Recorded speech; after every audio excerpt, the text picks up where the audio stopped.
Hi, ഇന്ന് നമുക്ക് പെട്ടെന്നൊരു ചിക്കൻ ബിരിയാണി കുക്കറിൽ ശരിയാക്കിയാലോ. അതിന് വേണ്ടിയിട്ട് ഞാൻ ലെഗ് പീസാണ് എടുത്തിരിക്കുന്നത്. ഏത് പീസാണെങ്കിലും കുഴപ്പമില്ല. അപ്പോൾ അതിനകത്തേക്ക് നമുക്ക് മുളക് പൊടി, മല്ലിപ്പൊടി, മഞ്ഞൾപ്പൊടി, കുരുമുളക് പൊടി, ഗരം മസാല, തൈര്, ആവശ്യത്തിന് ഉപ്പ് ഇവയെ ചേർത്ത് 1 മണിക്കൂറോളം മാറിനേറ്റ് ചെയ്ത് വെക്കാം നമുക്ക്.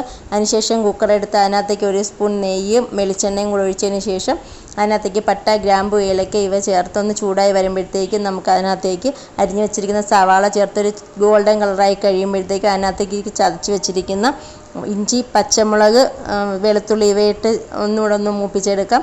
അതിനുശേഷം നമുക്ക് തക്കാളിയും കൂടി ഇട്ട് തക്കാളി നന്നായിട്ടൊന്ന് ഉടഞ്ഞ് വരുമ്പോഴത്തേക്കും മാറിനേറ്റ് ചെയ്ത് വെച്ചിരിക്കുന്ന ചിക്കനും കൂടി ഇട്ട് ഒരു ഹൈ ഫ്ലെയിമിൽ 2-3 മിനിറ്റ് ഒന്ന് മിക്സ് ചെയ്തെടുക്കാം. അതിനകത്തേക്ക് നമുക്ക് ചൂടുവെള്ളം ഒഴിക്കേണ്ടത്. ഞാൻ 2 കപ്പ് അരിയാണ് എടുത്തിരിക്കുന്നത്, അപ്പോൾ 3 കപ്പ് വെള്ളമാണ് ഞാൻ ഒഴിച്ചിരിക്കുന്നത്. അപ്പോൾ അതിന് ശേഷം നമുക്ക് അരി ഇട്ട് കൊടുക്കാം.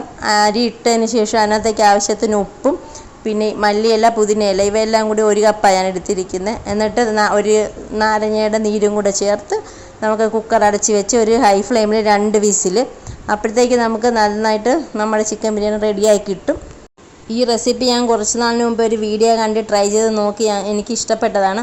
അങ്ങനെ ഇത് ചെയ്ത് കഴിഞ്ഞപ്പോഴത്തേക്കും വീട്ടിലുള്ള എല്ലാവർക്കും ഇഷ്ടപ്പെട്ടു. ഇപ്പോൾ ഞാൻ ഇങ്ങനെയാണ് ചെയ്യുന്നത്. അപ്പോൾ എല്ലാവരും ഒന്ന് ട്രൈ ചെയ്ത് നോക്കണം. നല്ല ടേസ്റ്റാണ്. നമുക്ക് കിസ്മിസ് വണ്ടിപ്പരിപ്പൊന്നും അലങ്കോലപ്പണിയില്ലാതെ ചെയ്താലും നല്ലൊരു ടേസ്റ്റാണ്. എല്ലാവരും ഒന്ന് ട്രൈ ചെയ്ത് നോക്കണേ. Thank you.